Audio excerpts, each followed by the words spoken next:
Subscribe करिए हमारे channel target UP TET CTET को और बेल आइकन को दबाइए। हेलो फ्रेंड्स, मैं रेनू स्वागत करती हूँ आप सभी का आपके अपने channel target UP TET CTET में। दोस्तों, आज की इस वीडियो में हम आपके डीएलएड फोर्थ सेमेस्टर के अर्थ पेपर यानी कि शांति शिक्षा के मोस्ट इंपोर्टेंट बहुविकल्पी क्वेश्चंस को पढ़ने वाले हैं। तो चलिए स्टार्ट करते हैं बहुविकल्पी प्रश्न में। यहाँ पर आप देखिए पार्ट 2 को हम पढ़ेंगे। इसमें पार्ट 1 पूरा हमने क्वेश्चन नंबर 40 तक कंप्लीट कर लिया है और पार्ट 2 में जितने भी बहुविकल्पी प्रश्न हैं आपके सारे के सारे कंप्लीट हो जाएंगे। और दोस्तों, अगर आपको सारे के सारे विषयों का हाथों से लिखा हुआ नोट्स चाहिए, हैंड रिटन नोट्स अगर आपको चाहिए, तो उसके लिए आपको हमारे app target UP TET CTET app को डाउनलोड करना पड़ेगा। ऐप में सारे विषयों की क्लासेस, सारे विषयों की मास्टर क्लासेस, सारे विषयों के हाथों से लिखे हुए हैंड रिटन नोट्स आपको मिल जाएंगे। सारे विषयों के आपको दादन सीरीज, पवन सीरीज की ये पूरी की पूरी पीडीएफ मिल जाएगी। तो ये मार्केट से आपको अलग से खरीदने की जरूरत नहीं पड़ेगी। तो ये सारी चीजें आपको मिलेंगी हमारे ऐप की link description box, comment box में मिल जाएगी। Target UP TET CTET app है और ये यहाँ पर ये कॉन्टेक्ट नंबर दिया हुआ है, इस पर कॉन्टेक्ट करके आप सारी जानकारी ले सकते हैं ऐप के बारे में। ठीक है, तो चलिए स्टार्ट करते हैं हम क्वेश्चन नंबर 41 से। क्वेश्चन नंबर 40 तक आपको डिस्क्रिप्शन बॉक्स, कमेंट बॉक्स में लिंक मिल जाएगी। उस वीडियो की जरूर आप देख लीजिएगा पिछले क्लास की। तो शांति शिक्षा से संबंधित मूल्य कहाँ से नहीं प्राप्त होता है? शांति शिक्षा से संबंधित मूल्य कहाँ से नहीं प्राप्त होता है? तो कहाँ से प्राप्त होता है? नैतिक शिक्षा से प्राप्त होता है, वैज्ञानिक शोध से प्राप्त होता है, संस्कृति से भी प्राप्त होता है। लेकिन युद्ध से कैसे हमें शांति मिलेगी? आप सोचिए, कहीं दो देशों के बीच में युद्ध हो रहा है तो वहां हमें कोई शिक्षा मिलेगी? उस युद्ध से कोई शिक्षा नहीं मिलेगी, बल्कि ये तो अशांति का प्रतीक हो गया। युद्ध क्या होगा? अशांति का प्रतीक होगा ना। तो ऑप्शन आ जो है ये शांति शिक्षा से संबंधित मूल्य नहीं है। तो ऑप्शन आ जो है ये क्या हो जाएगा? राइट आंसर हो जाएगा। क्वेश्चन नंबर 42 है, निम्नलिखित में से कौन शांति शिक्षा का उद्देश्य नहीं है? आंतरिक सहज प्रवृत्ति का विकास, अहिंसा को अपनाना, शांति की आवश्यकता की समझ या आंतरिक शांति का विकास। तो देखिए, इसमें से कौन सा शांति शिक्षा का उद्देश्य नहीं है? तो शांति शिक्षा का इसमें से कौन सा उद्देश्य नहीं है? ऑप्शन ब, हिंसा को अपनाना कभी शांति शिक्षा का उद्देश्य नहीं होता, क्योंकि शांति शिक्षा हमें क्या सिखाती है? अहिंसा सिखाती है। किसी के साथ हमें हिंसा नहीं करनी चाहिए, हमेशा हमें अहिंसक होना चाहिए, लोगों की बातों को सुनना चाहिए और सुन करके धैर्य से उसका जवाब देना चाहिए, ना कि मार पीट, झगड़ा या फिर किसी के ऊपर हमला। ये सारी चीजें हिंसा के अंतर्गत आती हैं। तो हिंसा को अपनाना ये शांति शिक्षा का उद्देश्य नहीं है। क्वेश्चन नंबर 43 पे आते हैं, शांति की दृष्टि से निम्नलिखित में से कौन सा गुण आवश्यक है? अहंग्रस्तता, स्वार्थपरता, भाईचारा या फिर परनिंदा। तो शांति की दृष्टि से इसमें से कौन सा गुण आवश्यक है? तो जो भाईचारा है ये बहुत आवश्यक है, जो ब्रदरहुड है ये बहुत इंपॉर्टेंट है शांति के लिए। हम जब अगर एक देश में रह रहे हैं, जैसे भारत हमारा देश है, हिंदू, मुस्लिम, सिख, ईसाई, जैन, बौद्ध, पारसी, बहुत सारे धर्मों के लोग रह रहे हैं और सब लोग भाईचारे के साथ रह रहे हैं, तभी हमारा देश आज एकजुट है और तभी हमारे देश में लोकतंत्र है। तो जो भाईचारा है ये शांति का प्रतीक है, ये सबसे बड़ा गुण है शांति का। तो ऑप्शन सा जो है सही हो जाएगा। क्वेश्चन नंबर 44 पे आते हैं, शांति शिक्षा की आवश्यकता का प्रतिपादन निम्नलिखित में से किस कथन द्वारा नहीं होता है? भावी पीढ़ी के लिए, समाज की समरसता के लिए, राष्ट्रों में मैत्री के लिए या प्राकृतिक संसाधनों के अंधाधुंध दोहन के लिए। तो शांति शिक्षा की आवश्यकता का प्रतिपादन निम्नलिखित में से किस कथन द्वारा नहीं होता है? तो यहाँ पर देखिए, अगर हम प्राकृतिक संसाधनों का अंधाधुंध दोहन करेंगे तो इससे क्या होगा? वो सारे के सारे खत्म हो जाएंगे और जब खत्म हो जाएंगे तो फिर से हम उन्हें नहीं बना सकते। जैसे कि जो हमारे घरों में एलपीजी सिलेंडर है, सभी के घरों में, ये अगर एक बार ये गैस खत्म हो गई तो फिर दोबारा इसको हम नहीं जनरेट कर पाएंगे। जैसे कोयला हुआ, कोयला एक बार खत्म हो गया फिर इसको दोबारा हम नहीं बना पाएंगे तुरंत। ठीक है, तो ये जो यहाँ पर हमको जो ऐसी चीजें हैं जो जीवाश्म ईंधन है, इनको हम तुरंत नहीं बना सकते। जैसे कि पेट्रोल हुआ, डीजल हुआ, इन सबको हम तुरंत नहीं फिर से बना सकते हैं। इनके अल्टरनेट इसीलिए हम खोज रहे हैं, जैसे कि सीएनजी हुआ, इसके अलावा बायोगैस हुआ। ठीक है, तो इस तरीके से यहाँ पर जो शांति शिक्षा है वो हमेशा से क्या होता है, यहाँ पर हमेशा से ये बताती है कि प्राकृतिक संसाधनों का हमें अंधाधुंध दोहन नहीं करना चाहिए। आगे बढ़ते हैं क्वेश्चन नंबर 45 पर। निम्नांकित में से कौन सा ज्ञान शांति शिक्षा में आवश्यक नहीं है? न्याय आधारित विकास, विभिन्न देशों में व्यापार, शांतिपूर्ण विकास या शांति का प्रत्यय। तो राइट आंसर दोस्तों यहाँ पर हो जाएगा ऑप्शन नंबर ब, विभिन्न देशों में व्यापार। ये शांति शिक्षा में जरूरी नहीं है, ये तो बिजनेस एक तरीके से हो गया, तो शांति शिक्षा इसमें जरूरी नहीं है। आगे बढ़ते हैं क्वेश्चन नंबर 46। निम्नांकित में से किसे शांति के कौशल के रूप में नहीं स्वीकार किया जा सकता है? तदानुभूति, समूह कार्य, कृषि कार्य या समस्या समाधान। तो इसमें से किसे शांति के कौशल के रूप में हम स्वीकार नहीं कर सकते हैं? तो राइट आंसर यहाँ पर हो जाएगा ऑप्शन नंबर सा, कृषि कार्य। ऑप्शन सा जो है ये सही हो जाएगा। इसके बाद क्वेश्चन नंबर 47 है। निम्नांकित में से कौन शांति अभिवृत्ति नहीं है? अहिंसा एवं करुणा, न्याय, मस्तिष्क का खुलापन या हिंसा एवं विवाद। तो दोस्तों यहाँ पर राइट आंसर हो जाएगा ऑप्शन नंबर द, हिंसा एवं विवाद। कभी भी ये शांति के अंतर्गत नहीं आएंगे। हिंसा और विवाद ये तो अशांति के प्रतीक हैं, तो ये शांति के अंतर्गत तो आएंगे ही नहीं, ऑलरेडी मैं आप लोगों को बता चुकी हूँ। अब क्वेश्चन नंबर 48 है। निम्नांकित में से कौन शांति मूल्य है? बाह्य शांति की खोज, राष्ट्रीय विकास पर बल, विवादों का हिंसात्मक समाधान या सकारात्मक सोच। इनमें से कौन शांति मूल्य है? राइट आंसर दोस्तों यहाँ पर हो जाएगा ऑप्शन नंबर द, सकारात्मक सोच। सकारात्मक सोच जो है यह शांति मूल्य का प्रतीक है। क्वेश्चन नंबर 49 है। किसके द्वारा प्रस्तुत व्यक्तित्व की परिभाषा आज सर्वमान्य है? वुडवर्थ, सोएन, आल्पोर्ट या कैटल। तो दोस्तों जो परिभाषा आल्पोर्ट ने दी थी व्यक्तित्व की, जो व्यक्तित्व सभी प्रकार के विभिन्न प्रकार के गुणों का गत्यात्मक संगठन है, ठीक है, तो ये कहा था आल्पोर्ट ने। तो यहाँ पर ऑप्शन सा जो है सही जगह, और आल्पोर्ट की जो परिभाषा है इसको सभी ने माना है, इन्होंने व्यक्तित्व की परिभाषा दी थी। क्वेश्चन नंबर 50 है।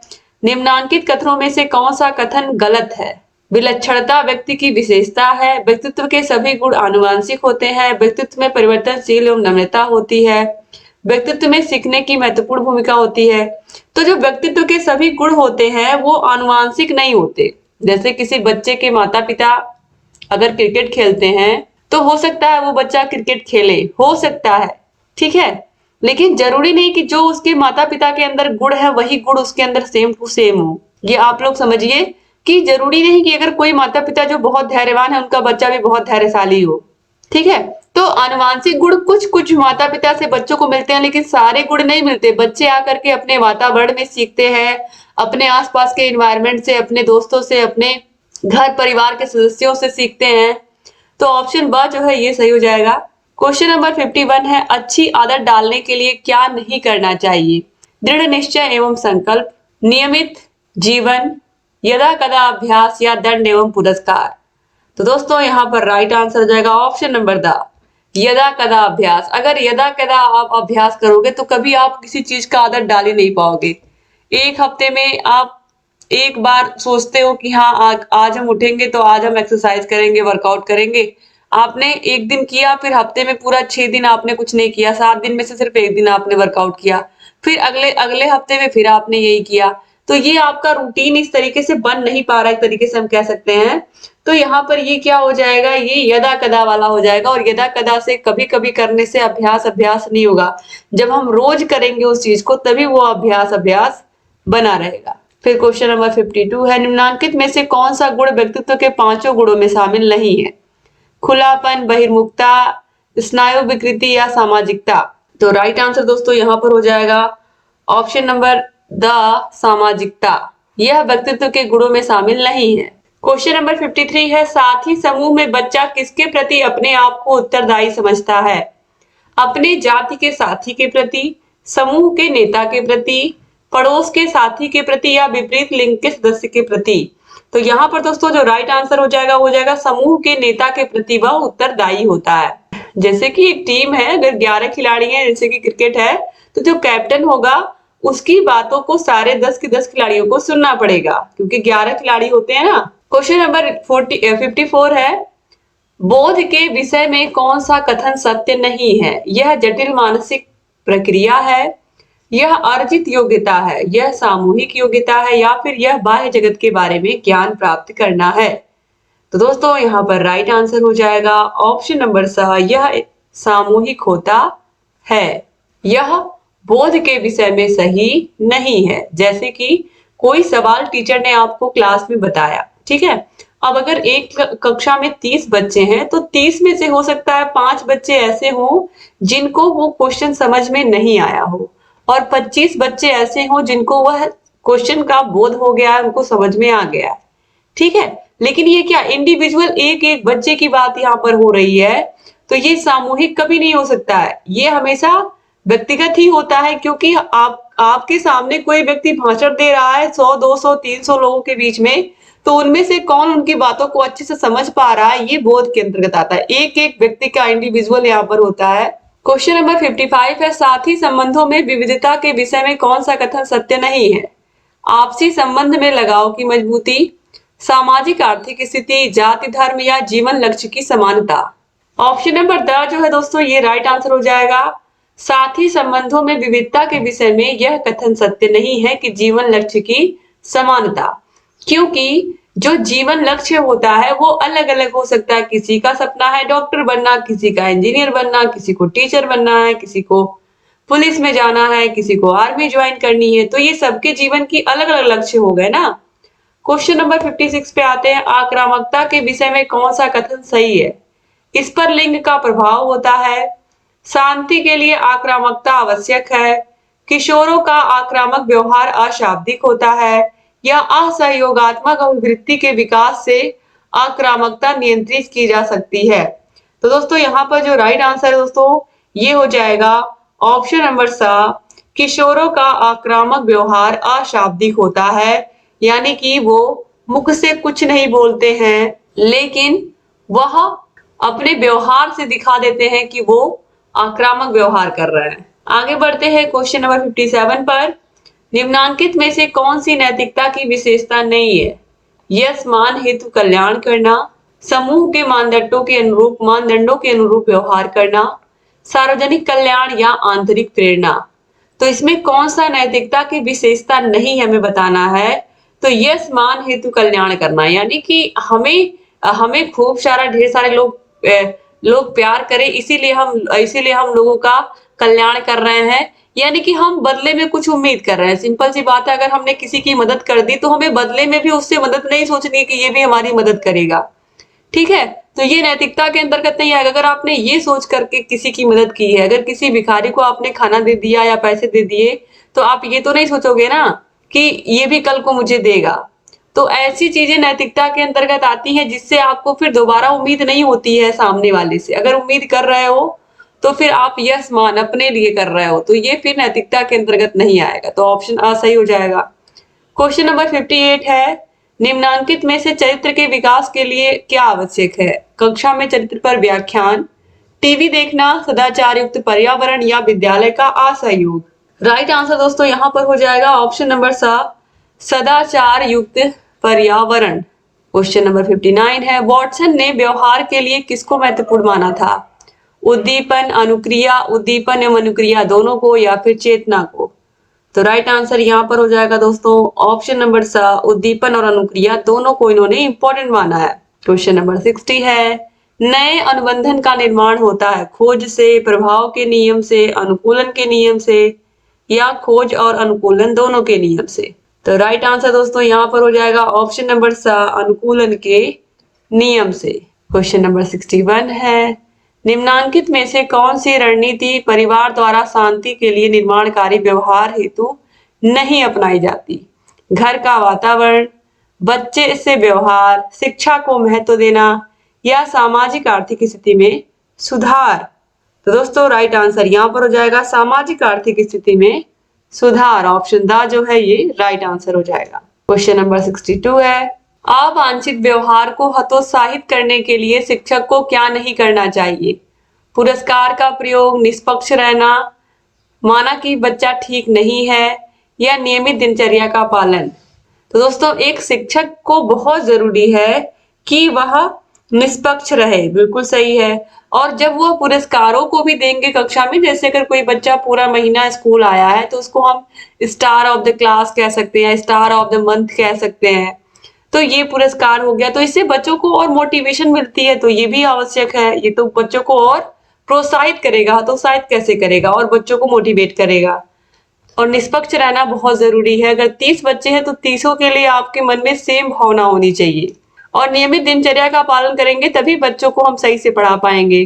तो ऑप्शन सा जो है, माना कि बच्चा ठीक नहीं है, यह शिक्षक को नहीं करना चाहिए। क्वेश्चन नंबर 63 है, निम्नलिखित क्रियाओं में से कौन सी मौखिक हिंसा है? मारना, धक्का देना, गालियां देना या सामाजिक बहिष्कार करना। तो इसमें से जो मौखिक हिंसा है दोस्तों, ये आएगी, इसके अंतर्गत आएगा गाली देना। ऑप्शन स जो है सही हो जाएगा, गालियां देना। क्वेश्चन नंबर 64 है, मीडिया की श्रेणियां हैं, लोक संचार माध्यम, जन संचार माध्यम, मुद्रित माध्यम से कि प्रिंट मीडिया, अखबार हम पढ़ते हैं जो घरों में, उपरोक्त सभी। तो राइट आंसर आपको साफ साफ पता है क्या हो जाएगा, ऑप्शन नंबर द, उपरोक्त सभी। क्वेश्चन नंबर 65 है, गांधी जी ने भारतीय दर्शन को विकसित किया है, तत्व मीमांसा, नीति मीमांसा, समाज दर्शन या फिर उपरोक्त सभी। तो दोस्तों यहाँ पर भी राइट आंसर हो जाएगा ऑप्शन द, उपरोक्त सभी।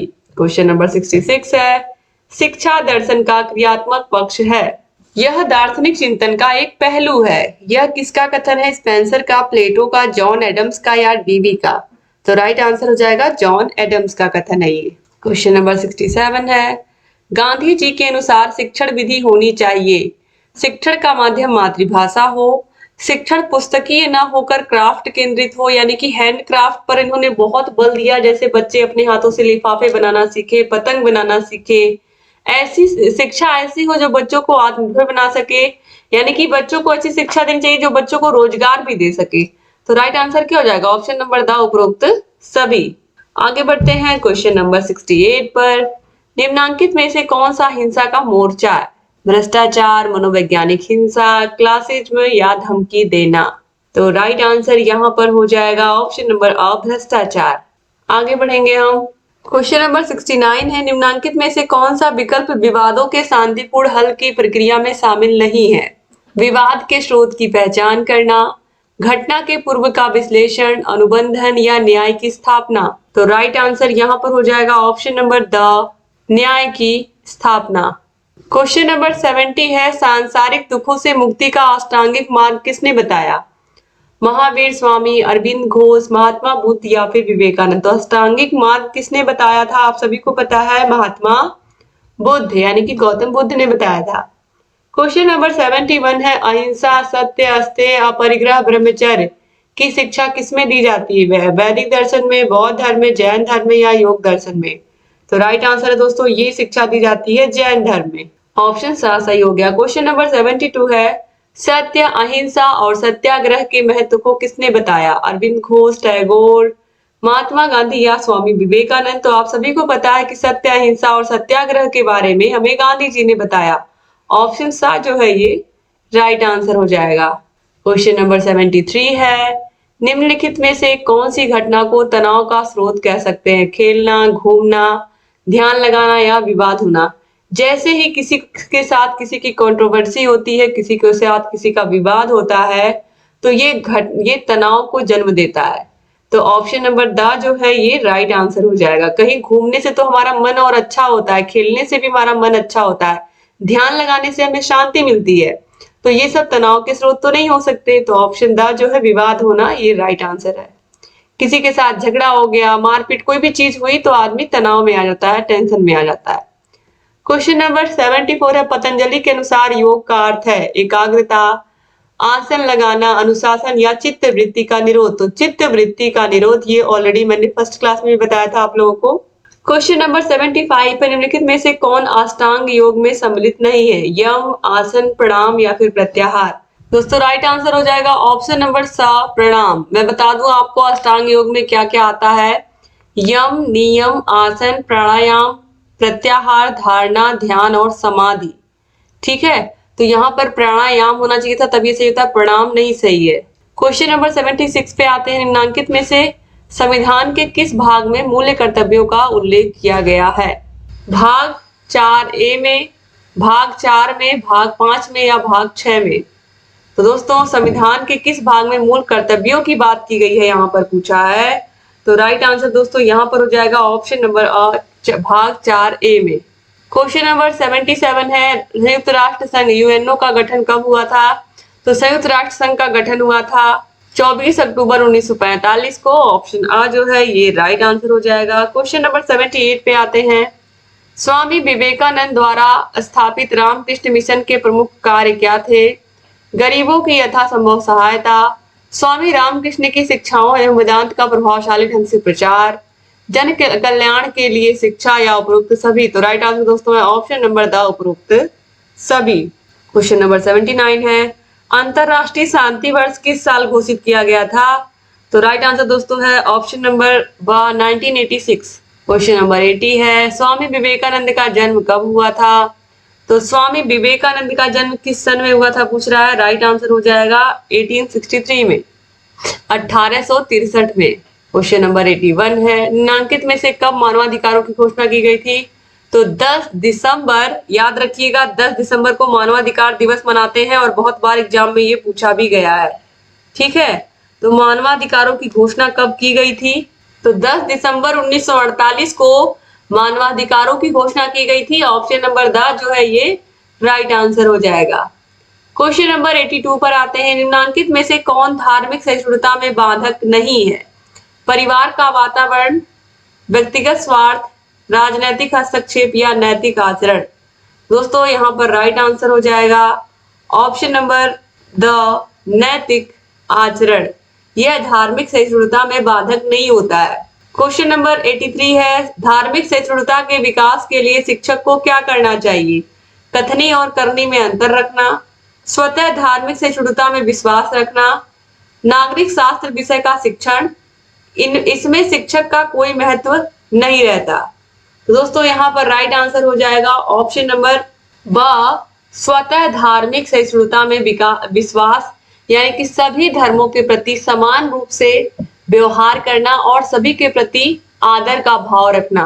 क्वेश्चन नंबर 84 है, निम्नलिखित में से कौन राष्ट्रीय एकता में बाधक नहीं है? देश में जातिवाद, असमान आर्थिक विकास, पंथ निरपेक्षता या व्यक्ति की राजनीतिक महत्वाकांक्षा? तो पंथ निरपेक्षता जो है यह एकता में बाधक नहीं है। तो ऑप्शन सा जो है दोस्तों ये राइट आंसर हो जाएगा। क्वेश्चन नंबर 85 पे आते हैं, निम्नलिखित में से सतत विकास का आयाम कौन सा नहीं है? सांस्कृतिक, पर्यावरणीय, असीमित संसाधन या सामाजिक? तो राइट आंसर यहाँ पर हो जाएगा दोस्तों ऑप्शन नंबर सा, असीमित संसाधन। क्वेश्चन नंबर 86 है, संयुक्त राष्ट्र की मानवाधिकारों की सार्वभौम घोषणा कब की गई थी?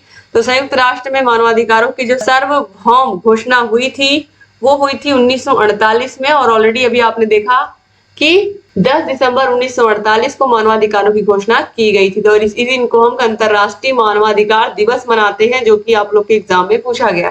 तो अगर आपको सारे विषयों के हाथों से लिखे हुए नोट्स चाहिए तो यहाँ पर कांटेक्ट नंबर दिए हैं, इस कांटेक्ट नंबर पर आप कांटेक्ट करके सारी जानकारी ले सकते हैं। इसका स्क्रीनशॉट आप ले लीजिए और आप मिला करके इसको देख लीजिए दोस्तों, और जो डाउट है उसको पूछ लीजिए ऐप के बारे में, किसी भी चीज के बारे में अगर आपको कोई डाउट है अपने किसी भी चीज के बारे में। तो thank you so much video को पूरा देखने के लिए। आपका वो विकल्पीय प्रश्न समाप्त हो गया। अगली कक्षा में हम मतलब उत्तरी प्रश्नों को भी देखेंगे। तो दोस्तों अगर चैनल को सब्सक्राइब नहीं किया तो सब्सक्राइब भी कर दीजिए और बगल में घंटी का निशान होगा, प्रेस करना मत भूलिएगा। वीडियो को शेयर करना भी मत भूलिएगा। एक बार फिर से आप सभी का बहुत बहुत धन्यवाद। जय हिंद दोस्तों।